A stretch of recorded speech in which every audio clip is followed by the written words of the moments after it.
جو لاہور میں مناظر دیکھنے کو مل رہے ہیں زمان پاک میں جو ہو رہا ہے وہ کبھی پاکستان کی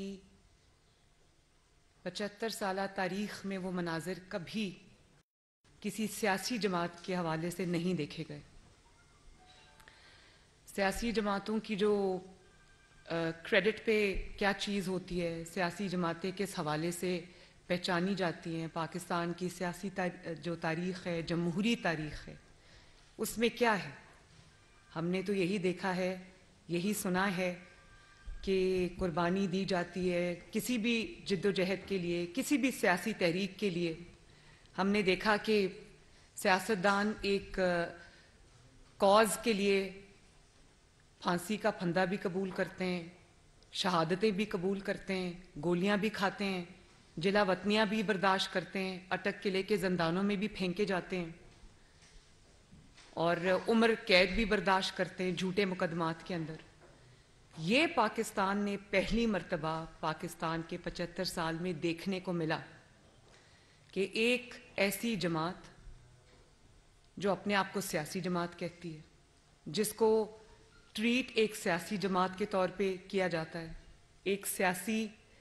ایک انسان جو اپنے آپ کو سیاسی لیڈر کہتا ہے اور سیاسی جماعتوں سے مقابلہ کرتا ہے، اس نے جو پچھلے 5 دن سے جو حرکتیں شروع کی ہوئی ہیں زمان پاک کے اندر، میں نے پاکستان کی تاریخ میں کبھی یہ نہیں دیکھا۔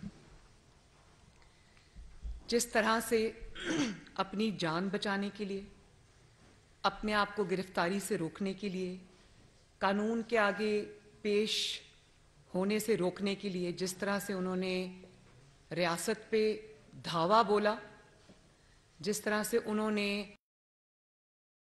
فورسز پہ، پنجاب کی پولیس پر انہوں نے اٹیک کیا، ریاست پہ اٹیک کیا، اس کے مناظر ہم نے کچھ دن سے ہم وہ naan stop T V screens کے اوپر دیکھ رہے ہیں، اور یہ ریاست کے خلاف کھلے عام بغاوت ہوئی ہے، کھلے عام، اور یہ بغاوت کا اعلان ہوا ہے وہاں سے۔ اس کی جو تفصیل ہے اس میں ہم ابھی جاتے ہیں، لیکن یہ آج سے نہیں ہو رہا، یہ میں آپ کو آپ کی میموریز کو ریفریش کرنا چاہتی ہوں۔ یہ 2014 سے یہی سب کچھ جو ہے وہ ہو رہا ہے۔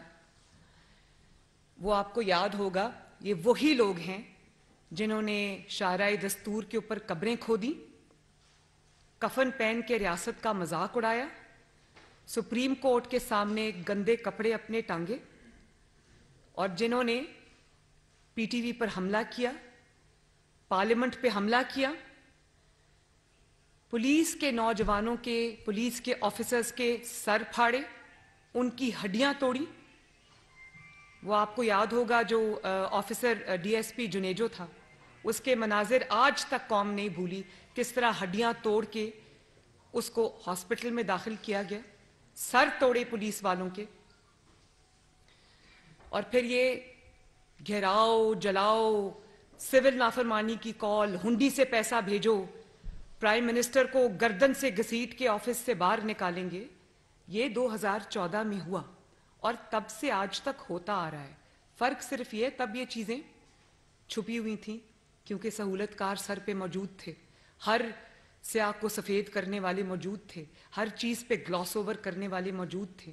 ایسے شخص کو جب وہ یہ کر رہا تھا، جب وہ گھراؤ جلاؤ کر رہا تھا، جب وہ قوم کو یہ غنڈہ گردی کی ترکیبیں بتا رہا تھا، ایسے میں اس کو جسٹس ثاقب نثار صداقت اور امانت کے سرٹیفکیٹ دے رہا تھا، اور اس وقت پاناما بینچ جو ہے، یہ اس کے سامنے نواز شریف کے خلاف جب مقدمہ چل رہا تھا پاناما کا، اس وقت یہ بطور اشتہاری ملزم کے عدالت میں فرنٹ رو پہ ٹانگ رکھ کے بیٹھا تھا، اور جسٹس کھوسا جو پاناما بینچ کا سربراہ تھا، اس کو توفیق نہیں ہوئی کہ وہ اس کے سامنے روز آ کر اشتہاری ملزم پیش ہوتا تھا، اس کو کسی نے گرفتار نہیں کیا، بلکہ الٹا اس پاناما بینچ نے جس کی سربراہی جسٹس کھوسا کر رہے تھے، جسٹس کھوسا نے نواز شریف کو شرمناک القابات سے نوازا۔ یہ شرمناک حرکت تھی۔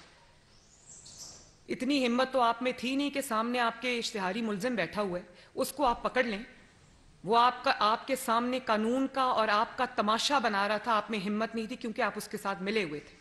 آپ ہی کے کہنے پر وہ درخواست عدالت میں لے کر آیا تھا پیناما میں نواز شریف کے خلاف. تو کیسے پکڑنا تھا؟ گٹھ جوڑ تھا, سہولت کاری تھی. اور اوپر سے آپ نے نواز شریف کو, شرم آپ کو نہیں آئی؟ دہشت گرد آپ کے سامنے بیٹھا تھا, اور جو نواز شریف کو آپ کیا القابات سے نواز رہے تھے؟ Sicilian mafia, don, godfather. آج میں جسٹس کھوسا سے پوچھنا چاہتی ہوں اور پیناما بینچ سے پوچھنا چاہتی ہوں, لاہور میں جو آپ مناظر آج دیکھ رہے ہیں, زمان پاک میں, آج آپ کو پتہ چلا ہے کہ سسیلین مافیا کیا ہوتا ہے, ڈان کیا ہوتا ہے؟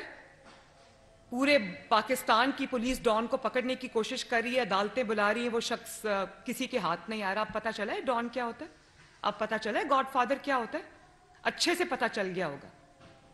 ذرا آئیں نا قوم کو اب بتائیں کہ آج آپ کو پتہ چلا ہے کہ ان ٹرمز کا یا ان القابات کا مطلب کیا ہے.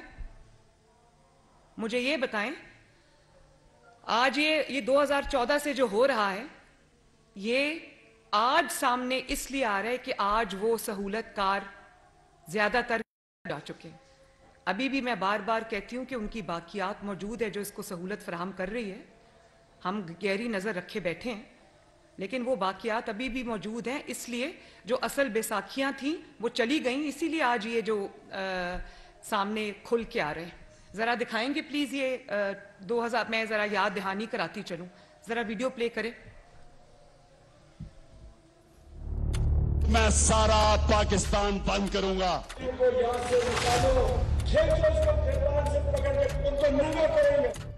ٹی وی پہ بھی پہنچ گئے لوگ, سیکٹریٹ بھی آپ کا بند ہے. اسلام آباد آئی تھی, تمہیں تو ہم نے نہیں چھوڑنا. میں اپنے ہاتھ سے تمہیں پھانسی دوں گا, ٹیکس دوں گا, بجلی کے بل دوں گا, گیس کے بل دوں گا.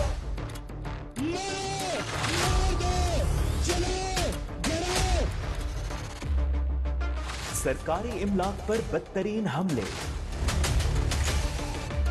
پولیس اہلکاروں پر بہیمانہ حملہ, پیٹرول بموں کی بارش.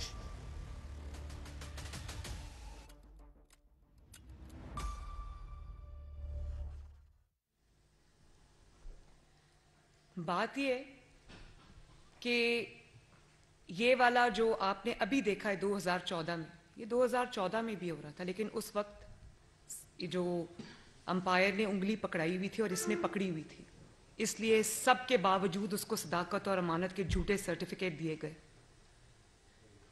آج آپ دیکھیں کہ وہ بگڑا ہوا بچہ جو 2013-14 سے جو بگاڑتے آ رہے ہیں اس کو, آج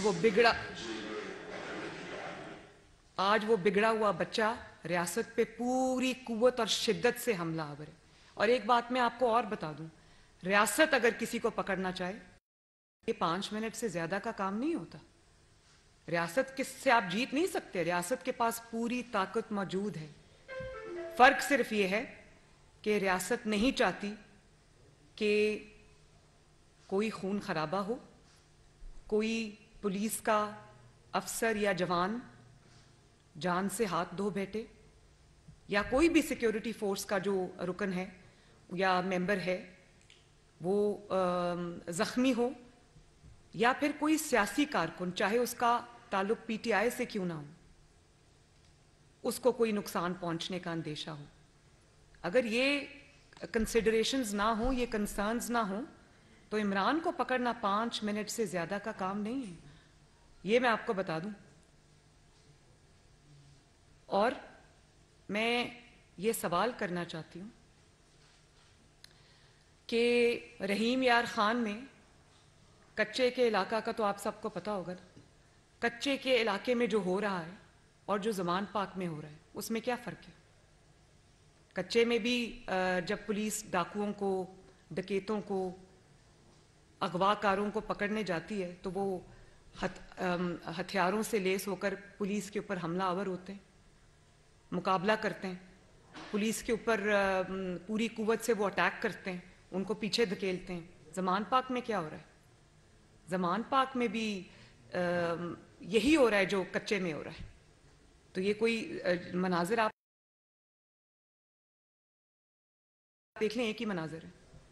وہاں پر بھی ایک شخص بنکر میں چھپا بیٹھا ہے, وہاں پر بھی ایک شخص حفاظتی تحویل میں چھپا بیٹھا ہے, اور وہاں سے اپنے ورکرز کے ذریعے, دہشت گردوں کے ذریعے, عدم تنظیموں کے اراکین کے ذریعے وہ پوری قوت سے ریاست کے سیکیورٹی فورسز کے اوپر حملہ آور ہے. کیا فرق ہے کچے کے ڈاکوؤں میں اور عمران خان میں؟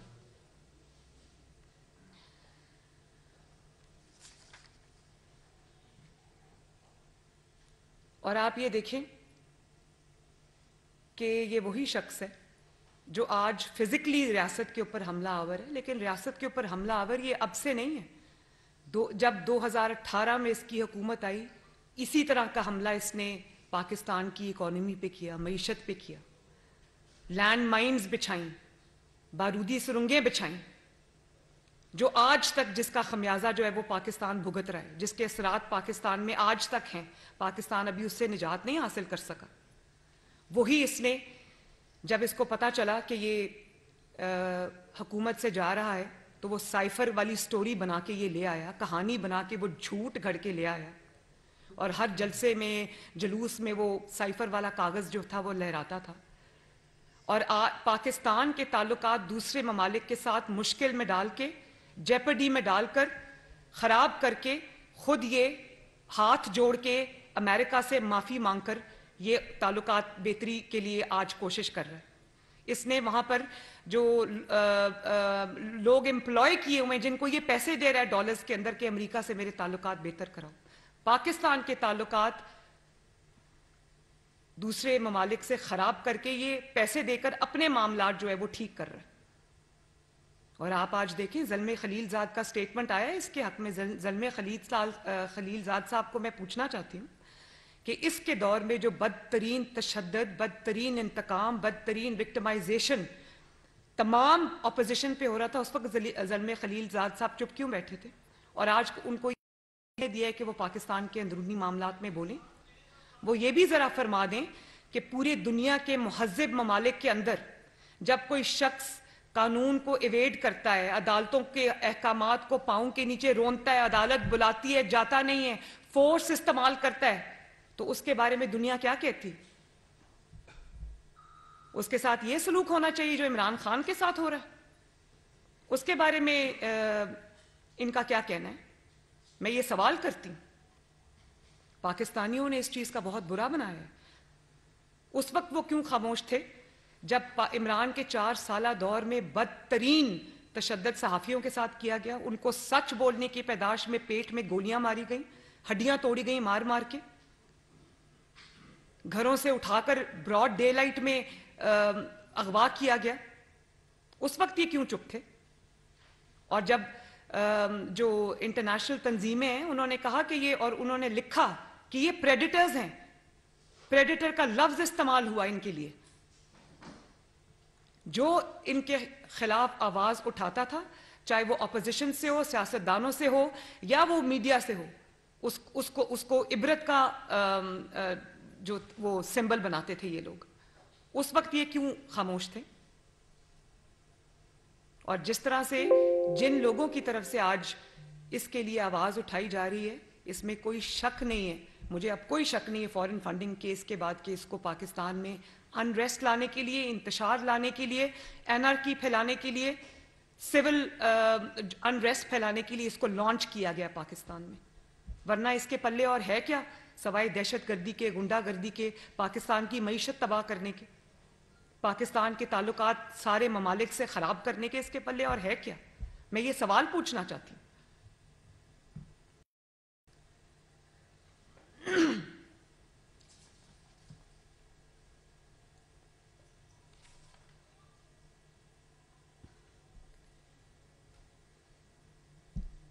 اور پھر آپ یہ دیکھیں کہ 3 دن سے انٹرنیشنل میڈیا پہ انٹرویوز دے رہا ہے, جھوٹ بول رہا ہے, پاکستان کا چہرہ داغدار کر کے بتا رہا ہے, جھوٹ بولا. اور چند ایک اینکرز نے اس کے جھوٹ پکڑے بھی, ان کو جھوٹ بول رہا ہے کہ میری تو 18 تاریخ تک میرے پاس بیل تھی. اس کے پاس کوئی 18 تاریخ تک بیل نہیں تھی. اگر 18 تاریخ تک بیل تھی تو جب کورٹ نے پولیس بھیجی پکڑنے کے لیے تو کیوں نہیں جا کے کہا بیل کا کاغذ دکھایا کہ دیکھو میرے پاس یہ بیل ہے؟ اس وقت ہاتھ سے لکھی ہوئی انڈر ٹیکنگ کیوں دے رہا ہے؟ جب بیل تھی تو انڈر ٹیکنگ کی کیا ضرورت ہے؟ وہ تو بیل کا کاغذ ہی کافی ہے. ان کو یہ جھوٹ بول کے بتا رہا ہے کہ میرے پاس بیل ہے 18 تاریخ تک. پوری دنیا کے سامنے جھوٹ بول رہا ہے. پاکستانی قوم سے تو جھوٹ بولنے کی اس کی روایت پرانی ہے. انٹرنیشنل میڈیا پہ ایک شخص امپیونٹی کے ساتھ، بے شرمی کے ساتھ، ڈٹائی کے ساتھ جھوٹ بول رہا ہے، اور وہ انٹرنیشنل میڈیا پہ اس کو پتا ہے کہ وہ چیک ہو جائے گی، اس کے پاس بیل نہیں ہے 18 تاریخ تک. اور پھر کہتا ہے یہ مجھے گرفتار کر کے بلوچستان بھیجنا چاہتے ہیں، اس لیے مجھے گرفتار کرنا چاہتے ہیں. بھائی تمہیں گرفتار کر کے بلوچستان نہیں بھیجنا چاہتے، تمہیں گرفتار کر کے عدالت میں پیش کرنا چاہتے ہیں. عدالت کیا کرے جب اس کے حکم پہ عمل درآمد کے لیے پولیس اس کو پکڑتی ہے، اور کیونکہ عدالت میں پیش نہیں ہوتا. ہر کسی کو کہتا تھا کہ بھئی اگر چوری کی ہے تو تلاشی کیوں نہیں دیتے. آپ یہ دیکھو کہ پہلے اس نے ڈیفر کرنے کے عدالتوں کے کہ مجھے پیش نہ ہونا پڑے کیونکہ کیس سارے سچے ہیں، کوئی ایک کیس بھی جھوٹا نہیں ہے. بڑا منہ کھول کے آرام سے کہہ دیتا ہے میرے پہ 100 کیسز پورے بن گئے تو ایک کیس بچاؤ تو تم پہ جھوٹا بنا ہے. میں بار بار یہ بات کہتی ہوں، ٹیرین وائٹ کیس جھوٹا ہے، فورن فنڈنگ والا کیس جھوٹا ہے. فورن فنڈنگ والا کیس اگر جھوٹا ہے تو 7 سال کیوں سانپ بن کے اس کیس پہ بیٹھے رہے؟ اس کو کھلنے نہیں دیا اور ڈیلینگ ٹیکٹکس یوز کیے. ٹیرین وائٹ والا کیس اگر جھوٹا ہے تو جاؤ عدالت میں کہہ دو وہ میری بیٹی نہیں. توشہ خانہ والا کیس اگر جھوٹا ہے تو جاؤ کہہ دو میں نے چوری نہیں کی. کس نے روکا ہے؟ میں تو اپنی مثال دوں گی. میرے پر جب جھوٹا الزام لگا تو میں تو 100 سے زیادہ پیشیوں میں شریک ہوئی اور جھوٹا الزام لگا، جھوٹی سزا ملی، لیکن قانون کا تماشا نہیں بنایا. قانون کے آگے پیش ہوئے.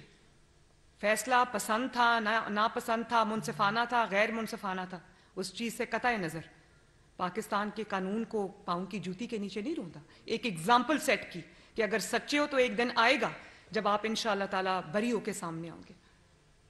تو یہ کس کو بے وقوف بنا رہا ہے؟ بلوچستان بھیجنا چاہتے ہیں. بھائی بلوچستان نہیں بھیجنا چاہتے، عدالت بھیجنا چاہتے ہیں. اور اگر تم خود عدالت جاؤ تو تمہیں کیوں کوئی گرفتار کرے؟ تم اتنا قانون سے بھاگ رہے ہو کہ تمہیں عدالت لے کے جانے پر تمہیں گرفتار کرنا پڑتا ہے. اور میں آج بھی یہ کہتی ہوں کہ ابھی اس کو گرفتار نہ کیا جائے، اس کے مقدمے چلائے جائیں، اس کے مقدموں میں اس کو پیش کیا جائے. یہ ایک انڈر ٹیکنگ لکھ کر دے تمام کیسز میں جو اس کے خلاف چل رہے ہیں کہ میں ہر پیشی پر جب عدالت بلائے گی میں پیش ہوں گا. تو میں کہوں گی اس کو ابھی گرفتار نہ کریں. جب اس کے مقدمات کا فیصلہ ہو جائے تو اس کو گرفتار کریں، کیونکہ وہ سامنے فیصلہ دیوار پہ لکھا ہوا ہے، اسی لیے پیش نہیں ہوتا. اور پیش ہونا نہ پیش ہونا ایک الگ بات ہے. اب وہ کس طرح سے حملہ آور ہے. میں تو یہ سوچتی ہوں کہ جو ضرب عزم میں ہم نے مناظر دیکھے تھے، جو رد الفساد میں ہم نے مناظر دیکھے تھے، جب دہشت گرد ہوتے ہیں، کوئی دہشت گردی کا پلاننگ کر رہے ہوتے ہیں، وہ کیا کرتے ہیں؟ وہ غار میں بیٹھ کر، غاروں میں چھپ کر وہ وہاں سے آرڈرز پاس کرتے ہیں. پولیٹیکل تحریکوں میں، جمہوری تحریکوں میں جب کسی مقصد کے لیے کوئی پاکستان کے سیاستدان یا کسی بھی ملک کے سیاستدان جب کوئی تحریک چلانا چاہتے ہیں، جب کوئی کیمپین چلانا چاہتے ہیں، جب کوئی جمہوری تحریک چلتی ہے، تو ہم نے تو یہی دیکھا ہے کہ جو سیاسی لیڈر ہوتا ہے یا جو جماعت کا سربراہ ہوتا ہے وہ فرنٹ سے لیڈ کرتا ہے، وہ سب سے آگے ہوتا ہے، لوگ اس کے پیچھے نکلتے ہیں. یہ ہم نے تو یہی دیکھا ہے. یہ ہم نے پہلی مرتبہ دیکھا ہے. یہ تو ہم نے سیاسی دہشت گرد جماعتوں کے ساتھ دیکھا ہے کہ وہ غاروں سے بیٹھ کے آرڈر دیتے ہیں. وہی ہو رہا ہے زمان پاک میں. زمان پاک کے بنکر سے بیٹھ کر بیانات دیے جا رہے ہیں. زمان پاک، ضمانت پاک کی میرے منہ پہ اب آ جاتا ہے کیونکہ ہے تو وہ ضمانت پاک کی. زمان پاک کے بنکر سے بیٹھ کر لوگوں کو کہا جا رہا ہے پیٹرول بامز پھینکو. کہاں سے آیا وہ پیٹرول؟ کہاں سے آئے وہ پیٹرول بامز؟ کہاں سے آیا وہ جو ٹیکنالوجی ہے جس کے تھرو آپ نے جو پیٹرول بامز ہیں وہ بنائے؟ سیاسی جماعتوں کے ہاتھوں میں کبھی آپ نے پیٹرول بامز دیکھے؟ ڈنڈے بردار لوگوں کی فورس ہے. اور آپ یہ دیکھیں کہ کتنی بڑی اس نے غلط حرکت کی ہے کہ پہلے جب لانگ مارچ تھا تو کے پی سے سیکیورٹی فورسز کو لے کر آیا. وہاں پر تب اس کی خیبر پختونخوا میں حکومت تھی. وہاں سے سیکیورٹی فورسز کو لے کے آیا، وہاں سے جتھے لے کر آیا اور اسلام آباد پولیس پر حملہ آور ہوا. ان کے مقابل ان کو لا کے کھڑا کر دیا. آج کیا کر رہا ہے؟ آج بھی یہی کر رہا ہے. آج گلگت بلتستان میں حکومت ہے, یہ حکومتیں بناتا ہی اسی لیے کہ ان کے ریسورسز کو استعمال کرے. آج گلگت بلتستان کے اندر حکومت ہے, وہاں سے پولیس لے کر آ کر اس کو پنجاب پولیس کے مقابلے میں کھڑا کر دی. تو یہ ایک صوبے کو دوسرے صوبے سے لڑانے کی گھناؤنی سازش اگر کسی اور اللہ نہ کرے سیاستدان نے, کسی اور سیاسی لیڈر نے, کسی اور جماعت کے سربراہ نے کی ہوتی تو کیا ریاست اس طرح بیٹھ کے تماشا دیکھتی جس طرح آج ریاست بیٹھ کے تماشا دیکھ رہی؟ یہ سوال بنتا ہے یا نہیں بنتا؟ اور پھر آپ نے کل عدم تنظیموں کے لوگوں کو زمان پاک میں رہائش پذیر کیا ہوا ہے, ان کو رکھا ہوا ہے کہ اگر ریاست پہ حملے کی ضرورت پڑے تو وہ ٹرین دہشت گرد وہاں پر رکھے ہوئے. اور کل ان کی کوئی ٹاؤٹ ہے جو جرنلسٹ ہے وہ ٹویٹ ڈیلیٹ کر دی, لیکن اس نے کہا کہ لے آؤ ہیلی کاپٹر, ہمارے پاس ہیلی کاپٹر کے ساتھ نمٹنے کا بھی پورا پلان ہے. تو ہیلی کاپٹر سے نمٹنے کے لیے آپ کے پاس کیا ہوتا ہے؟ وہ کہاں سے آئے یہ سب ان کے پاس؟ اور آج وہ ابرار الحق صاحب کا میں سٹیٹمنٹ دیکھ رہی تھی, وہ کہتے ہیں کہ ہمارے لوگ خود کش حملہ آور بن گئے. حیرت ہے. یہ دہشت گرد تنظیموں کو دیکھا ہوا تھا کہ وہ لوگوں کو ٹرین کیا کرتی تھیں کہ ہتھیار ایسے چلاتے ہیں, پیٹرول بام ایسے پھینکتے ہیں, خود کش حملہ آور جیکٹس پہناتی تھی, ان کی برین واشنگ کرتے تھے, ان کو لانچ کرتے تھے. بھئی اپنے بچے تمہارے لنڈن میں محفوظ مقامات پہ بیٹھے ہیں, گل چھرے اڑا رہے ہیں. ابھی وہ ویڈیو دیکھی, تینوں بچے اس کے کوئی جگہ جا رہے ہیں اور عیش و عشرت کی زندگی گزار رہے ہیں, اور پاکستانی بچوں کو تم پیٹرول بامز ہاتھ میں دے کر ان کو کہتے ہو کہ ریاست کے اوپر حملہ کرو, پولیس کے جوانوں پہ حملہ کرو, پولیس کے افسران پہ حملہ کرو. شرم نہیں آتی تمہیں یہ حرکت کرتے ہوئے؟ اور پھر آپ نے وہ آڈیو سنی جس میں یاسمین راشد صاحبہ یہ کہہ رہی ہیں کہ میں ٹکٹ نہیں دوں گی. آج کل ہم ٹکٹس کے لیے انٹرویوز کریں, سیاسی جماعتیں جب ٹکٹس کے لیے انٹرویوز کرتی ہیں تو کیا پوچھتی ہیں؟ سیاسی جماعتیں جب ٹکٹس کے لیے انٹرویوز کرتی ہیں اپنے کینڈیڈیٹس کے تو ان کو یہ کہتی ہیں کہ بتاؤ آپ نے کتنی خدمت کی, بتاؤ آپ کتنا اپنے حلقے کے لوگوں کے لیے, آپ نے وہاں پانی کے لیے, صاف پانی کے لیے کیا کام کیا, سڑکیں کتنی بنوائیں, کتنی خدمت کی, کتنا آپ اپنے فرض اور ذمہ داریاں نبھاتے رہے, تو آپ کو ٹکٹ ملے گا. یہاں کیا پوچھا جا رہا ہے؟ یہاں یہ کہہ رہے ہیں کہ جتھے جو لائے گا اور ریاست سے لڑائی کرے گا اس کو ٹکٹ ملے گی, جو جتنے پیٹرول بامز چلائے گا اس کو ٹکٹ ملے گی, جو جتنی ڈنڈا بردار فورس لے کر آئے گا اس کو ٹکٹ ملے گی, جو جتنا بڑا دہشت گرد ہوگا اس کو ٹکٹ ملے گی. میں نے تو پاکستان کی تاریخ میں کم از کم یہ نہیں دیکھا. ذرا ویڈیو چلائیں پلیز. مجھے جیل میں پکڑنے کے لیے آ گئی ہے باہر, آپ نے جدوجہد کرنی اور نکلنا باہر. خان صاحب نے کیا ہے سارے M P M L As نو تنقید کو فون کرو, پہنچن بندے لے کے پہنچن, انہوں نے کال کہہ دیو میرے والوں جڑا نہیں پہنچا میں کوئی ٹکٹ نہیں دینا. سرکاری املاک پر بدترین حملے, پولیس اہلکاروں پر بہیمانہ تشدد, ڈی آئی جی پر جانی حملہ, پیٹرول بموں کی بارش. ہمارے ورکروں میں سچویشن یہ ہے کہ کچھ مر جائیں گے لوگ, ابھی کچھ پولیس والے بھی مر جائیں گے. مجھے ایسے نوجوان ملے ہیں, انہوں نے کہا ابرار بھائی ہم خود کش بننے کے لیے تیار ہیں. بار بار مہلت ملنے اور عدالتوں سے ریلیف لینے کے باوجود عمران خان گرفتاری کیوں نہیں دے رہے؟ ذرا سوچئے.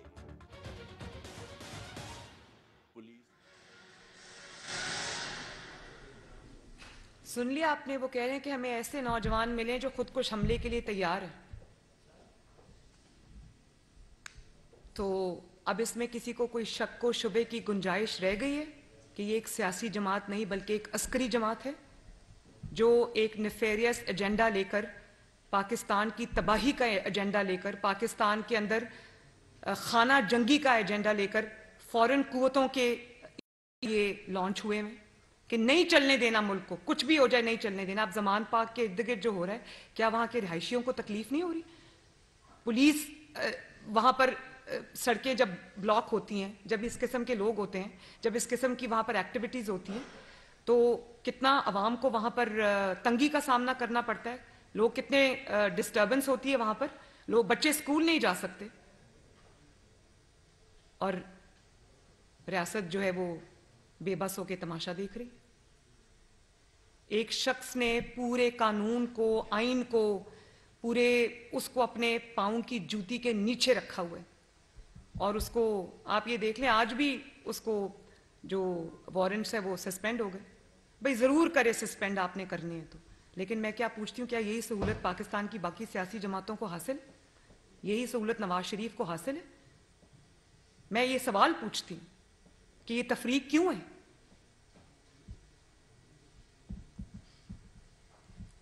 اور آپ یہ دیکھیں کہ جس طرح سے جو خودکش حملہ آور کو برین واش کیا جاتا ہے، جو عسکری تنظیموں کے سربراہ ہوتے ہیں، جو دہشت گرد تنظیموں کے سربراہ ہوتے ہیں، وہ غار میں سے بیٹھ کر اپنے انٹرویوز، اپنی ویڈیوز نامعلوم مقام سے جو ہے وہ عوام تک پہنچاتے ہیں. یہ کیا کر رہے ہیں؟ یہ بھی تو وہی کر رہے ہیں. زمان پاک کے بنکر میں کہیں چھپا ہوا ہے اور وہاں سے انٹرویوز بھی دے رہا ہے. عدالت نہیں جانا، پیش نہیں ہونا، انٹرویوز بھی کرنے ہیں، سب کچھ کرنا ہے. اس وقت کرتے ہوئے نہ جان کو کوئی خطرہ ہے، نہ کسی اور چیز کا کوئی خطرہ ہے. اور جس طرح جو عسکری جماعتیں ہیں یا جس طرح سے دہشت گرد جماعتیں ہیں وہ اپنے لوگوں کو یہ کہتی ہیں کہ جاؤ خودکش جیکٹ پہنو، خودکش حملہ کرو، جنت کا وعدہ کرتی ہیں، اسی طرح یہ لوگوں کو کہہ رہا ہے جاؤ ریاست پہ حملہ کرو، یہ ٹکٹ کا وعدہ کر رہا ہے. ایک ہی بات ہے، کوئی دو باتیں نہیں ہیں یہ. اور معصوم شہریوں کو استعمال کر رہے ہیں، خواتین کو استعمال کر رہے ہیں. اپنے بچے باہر بٹھائے ہوئے، اپنی خواتین باہر بٹھائی ہوئی اور سڑک پہ نہتے بچوں کو آگے کیا ہوا ہے جنہوں نے ڈنڈے پکڑے ہوئے. کیا یہ میری قوم کا مستقبل ہے؟ کیا یہ میرے نوجوانوں کا مستقبل ہے؟ تو یہ سوال ہیں ایسے جن کے جواب پاکستانی قوم جو ہے وہ مانگ رہی ہے. ٹکٹ لیتے ہوئے یہ پوچھیں گے کتنے نوجوانوں کے، کتنے پولیس والوں کے سر توڑے، کتنی پولیس والوں کی ہڈیاں توڑی. یہ پاکستان کی سیاست کو کیا رخ دیا جا رہا ہے اور یہ پاکستان کا کیا چہرہ پیش کیا جا رہا ہے، صرف اس لیے کہ ایک شخص اپنے مقدمات سے ڈرتا ہے، ایک شخص انصاف سے ڈرتا ہے، ایک شخص کے ہاتھ جرائم سے رنگے ہوئے ہیں لیکن وہ عدالت میں پیش نہیں ہوتا. بھئی کچھ نہیں کیا تو ہو جاؤ نا پیش، کہہ دو میں نے کچھ نہیں کیا. وہ بھی نہیں کہنا کیونکہ جھوٹ پہلے پتا ہے کہ جرم کیا ہوا ہے. صرف ایک شخص کی جان بچانے کے لیے قانون سے یہ پورا کا پورا کھیل رچایا جا رہا ہے اور پوری اسٹیٹ جو ہے وہ ہاسٹیج بنی ہوئی ہے.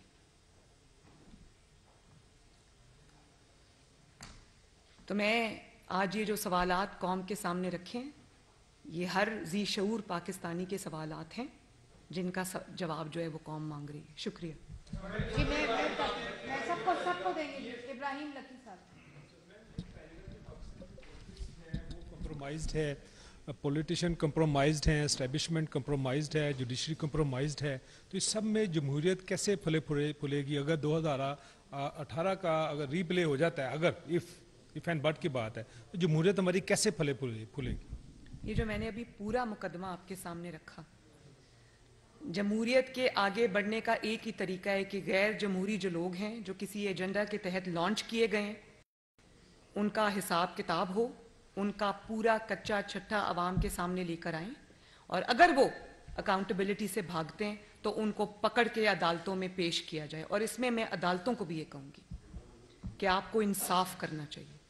جب آپ کے جو احکامات ہیں ان کو ہوا میں اڑایا جاتا ہے، جب ان کا تماشا بنایا جاتا ہے، جب آپ کے احکامات کو نہیں مانتے، اور پاکستان کا ایک آدمی جو اپنے آپ کو پولیٹیکل لیڈر کہتا ہے وہ اگر آپ کے احکامات کا مذاق بناتا ہے، تماشا بناتا ہے، ان کو جوتی کے نیچے رونتا ہے، ان کے بارے میں جھوٹ بولتا ہے سر عام، آپ اگر چپ کر کے تماشا دیکھیں گے تو پاکستان کی عدلیہ پہ سوال اٹھیں گے اور اٹھ رہے ہیں. یہ نہیں ہونا چاہیے. جس ملک میں انصاف ہوگا اس ملک میں جمہوریت بھی آگے بڑھے گی. جی یہ بتائیے گا کہ میڈم یہ بتائیے گا کہ دو ایشوز بڑے اہم چل رہے ہیں اس وقت ملک کے. ایک تو چل رہی ہے مہنگائی، لوگوں کو بہت زیادہ مشکلات کا سامنا ہے، آپ کی وفاقی حکومت ہے. دوسرا ایٹمی پروگرام کی بات ہو رہی ہے اور ایٹمی میزائل سسٹم کی بات ہو رہی ہے. کہا یہ جا رہا ہے کہ آئی ایم ایف یہ کہہ رہا ہے کہ اس کو ریورس کیا جائے یا اسٹیپ بیک کیا جائے اس معاملات کے حوالے سے. تو یہ اس معاملات کے اوپر آپ کی حکومت کچھ دیکھ رہی ہے کہ اگر ادھر سے کچھ شرائط اس طرح کی آتی ہیں تو کیا اقدامات کرے گی آپ کی حکومت؟ دیکھیں، آپ نے مہنگائی کی بات کی، آپ نے آئی ایم ایف کی بات کی، میں پھر وہی بات کروں گی. جو شخص اس مہنگائی کا ذمہ دار ہے، جو شخص آئی ایم ایف کے ساتھ معاہدے کا ذمہ دار ہے، جو شخص آئی ایم ایف کے ہاتھوں پاکستان کو گروی رکھنے کا ذمہ دار ہے، اس کو پکڑو اور قوم کے سامنے پیش کرو، وہ اپنے جواب خود دے. جہاں تک آپ نے جو بات کی، یہ ایک